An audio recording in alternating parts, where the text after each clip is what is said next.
సునాదస్వరము ఫిబ్రవరి 21. యెహోవా సీయోనును ఆదరించుచున్నాడు, దాని పాడైన స్థలములన్నిటినీ ఆదరించి దాని అరణ్య స్థలములను ఏదెను వలె చేయుచున్నాడు. యెషయా గ్రంథము 51వ అధ్యాయము 3వ వచనం. మరి మనము చుట్టూ చూస్తున్నప్పుడు ఎన్నో పాడైపోయిన జీవితాలను చూస్తున్నాం, కుటుంబాలను చూస్తున్నాం, పరిచర్లో నశిస్తున్న ఆత్మలను చూస్తున్నాం, ఎన్నో సమస్యలతో ఉన్న ప్రజలను చూస్తున్నాం. అయితే మనుషులుగా మనం వాళ్ళని ఆదరించగలం, మాట్లాడగలం, సహాయం చేస్తామని చెప్తాం, కొంత మట్టుకు మనం చేయగలం. కానీ దేవుడు ఆదరించినప్పుడు దానిని నూతనంగా మార్చే దేవుడు. అదే ఈ రోజున వాగ్దానం చేస్తున్నాడు. నేను సీయోను ఆదరించున్నాను, దాని పాడైన స్థలములన్నీ ఆదరించి అరణ్యమును ఏదెను వలె చేయుచున్నానని చెప్తున్నాడు.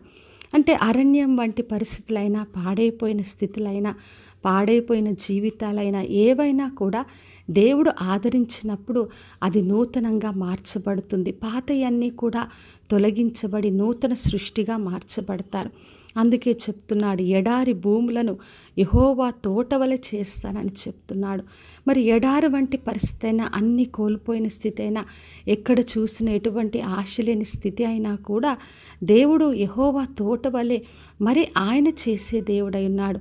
మరి సంతోషము, ఆనందము, కృతజ్ఞత అన్నీ కూడా అందులోంచి వినిపించేలాగున దేవుడు చేస్తాడు. మరి పాడైపోయిన జీవితాల్లో, కుటుంబాల్లో ఎప్పుడు కూడా దుఃఖము, బాధ ఉంటుంది. కానీ దేవుడు ఆదరించినప్పుడు అదే ప్రదేశాన్ని నూతనంగా మార్చి అందులోంచే సంతోషాన్ని, ఆనందాన్ని ఇస్తాడు. మరి లూకాసు వార్త 15వ అధ్యాయంలో చదివినప్పుడు అక్కడ తప్పిపోయిన కుమారుని యొక్క ఉపమానం రాయబడి ఉంది. మరి కుమారుడు అన్నీ తీసుకొని తండ్రికి దూరంగా వెళ్ళి అన్నీ కోల్పోయాడు. అన్నీ పోగొట్టుకొని తిరిగి తండ్రి దగ్గరికి వచ్చినప్పుడు ఆయనను చేర్చుకున్నాడు, ఆదరించాడు, ముద్దు పెట్టుకున్నాడు, మరి వస్త్రాన్ని ఇచ్చాడు, తన ఉంగరాన్ని ఇచ్చాడు, మరి అన్నిటితో అక్కడ విందును చేశాడు. కాబట్టి నా ప్రియ సహోదరి, సహోదర, మనం ఎంత పాడైపోయిన స్థితిలో ఉన్నా, జీవితం ఎటువంటిదైనా కూడా దేవుని ఆశ్రయించినప్పుడు ఆయన పాడైపోయిన జీవితాన్ని బాగు చేసే దేవుడు.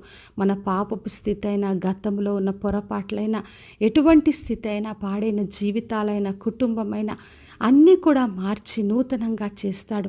ఎందుకంటే క్రీస్తులో ఉన్నవాడు నూతన సృష్టి, పాతవి గతించని చెప్పాడు. మనల్ని నూతన సృష్టిగా మార్చమని దేవుని పైన ఆధారపడి ఆయన నుండి గొప్ప మేలు పొందుకుందాం. ప్రార్థన చేసుకుందాం. పరలోకమందున మా తండ్రి, మా దేవ, ఈరోజు ఇచ్చిన వాగ్దానం కొరకే వందనాలు. పాడైన స్థలములన్నీ బాగు చేస్తని వాగ్దానం చేసిన దేవ, అందరినీ దీవించి ఆశీర్వదించి వారి ఎడారినంతా కూడా మీరు తోటవలె చేసి సంతోషము దేవా అందరిలో స్తుతి వచ్చేలాగున దీవించమని యేసు నామములో అడిగి వేడుకొంచున్నాను తండ్రి, ఆమెన్. ఈ శుభవచనము వినుచున్న ప్రతి ఒక్కరి జీవితంలో నెరవేర్చబడునుగాక. నేను మీ ప్రియ సహోదరి మంజులాచరణ్.